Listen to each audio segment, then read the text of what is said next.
Hello, guys. Welcome back. We're doing Hebrews 5 today. Let's begin. For every high priest taken from among men is ordained for men in things pertaining to God, that he may offer both gifts and sacrifices for sins. Right? Speaking about Christ and what he can do for us, right? Obviously. Now, of course, Paul is specifically talking about like I think they're Levitical priests, is the only ones that were allowed to be like the high priests and whatnot. Could be wrong. Correct me if I'm mistaken. But yeah, so cr- there's also like a double kind of context here that this is also what Christ can do for us, right? And Christ's is a more perfect sacrifice, right? It's perfect. It's perfected, right? Because he's, Christ, the Christ, right? And his sacrifice is once for all. And we're going to get into a lot more of that, I think, maybe in Hebrews chapter 10, because that's like a very abused chapter by the work salvationist type people. But anyways, who can have compassion on the ignorant and on them that are out of the way?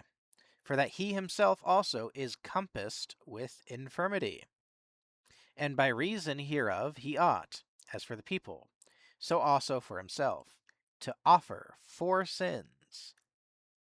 And no man taketh this honor unto himself, but he that is called of God, as was Aaron. So also Christ glorified not himself to be made an high priest, but he said unto him, Thou art my son, today I have begotten thee. As he saith also in another place, Thou art a priest forever, after the order of Melchizedek.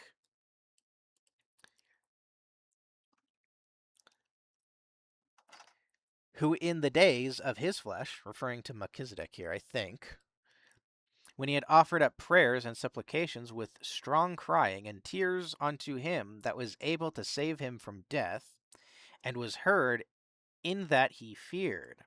Though he were okay, so it is talking about Christ here. Though I guess Christ is kind of like, or Melchizedek is like a picture of Christ in the Old Testament. Yet learned he obedience by the things which he suffered, and being made perfect, he became the author of eternal salvation unto all them that obey him. Right, and again, there's that word obey again, but what have we time and time again learned what obedience actually is, right? It's not to the law, right? It's to the faith, right? To the faith in him, right? And of him. It's his faith too, by the way. It's the faith of Christ, right? I think we see a little bit of that in Romans. Anyways, called of God and high priest after the order of Melchizedek, of whom we have many things to say, and hard to be uttered, seeing ye are dull of hearing.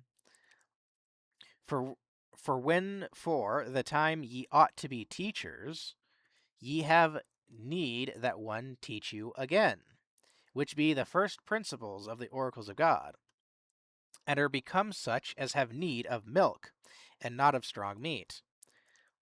For everyone that useth milk is unskillful in the word of righteousness, for he is a babe, right? This is what a babe in Christ is. They're focused on like things like, am I saved or am I not saved? Am I doing the will of God? That kind of stuff, right?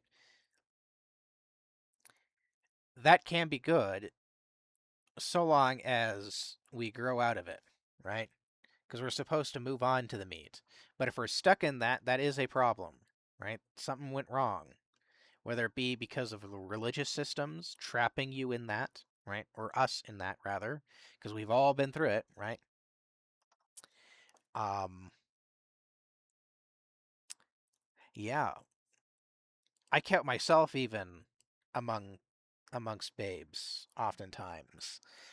I know it seems like I speak pretty spiritually and stuff, but I don't know, man. I still have a lot to learn, That's what I can say. And obviously, I'm not the most skillful in the word of righteousness, right? I don't know everything. I'm not.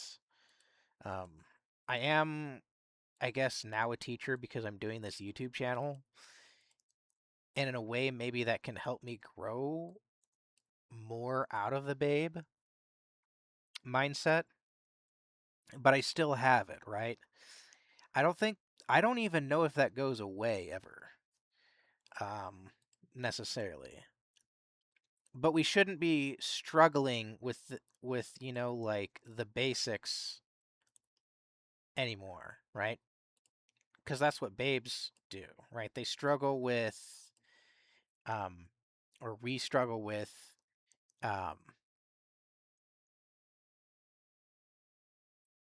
like, okay, maybe I don't struggle with that in particular. I don't struggle with like, am I saved or not?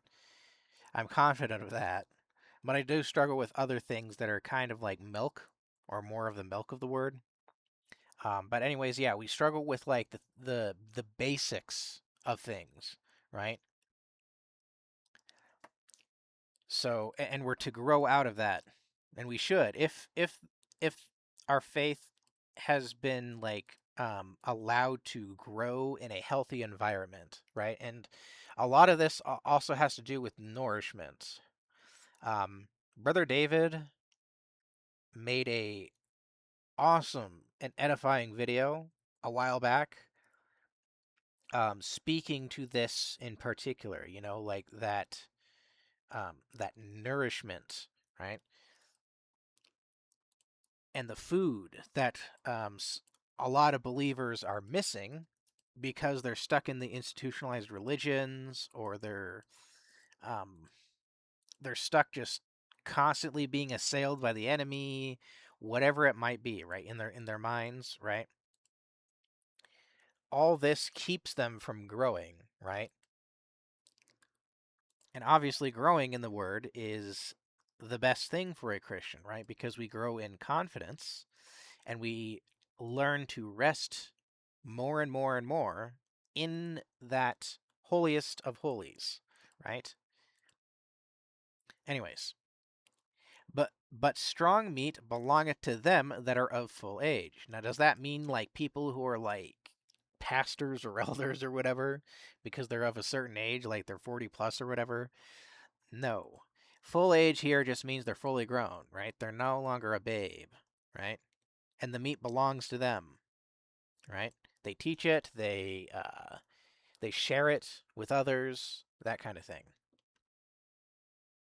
Even those who by reason of use have their senses exercised to discern both good and evil, right? And good and evil here isn't necessarily talking about like doing good works versus sinning it up, right? No, he's again, this is in the context of what he's been saying, right, about the holiest and unbelief and whatnot, right? The evil is that unbelief, right? That evil conscience, whereas the good is those who have learned to partake of the rest, right? And being in the rest. That's the good, right? Being in rest, right? Being confident. The evil is that evil conscience, that mindset of unbelief, right? Anyways, see you guys in the next one.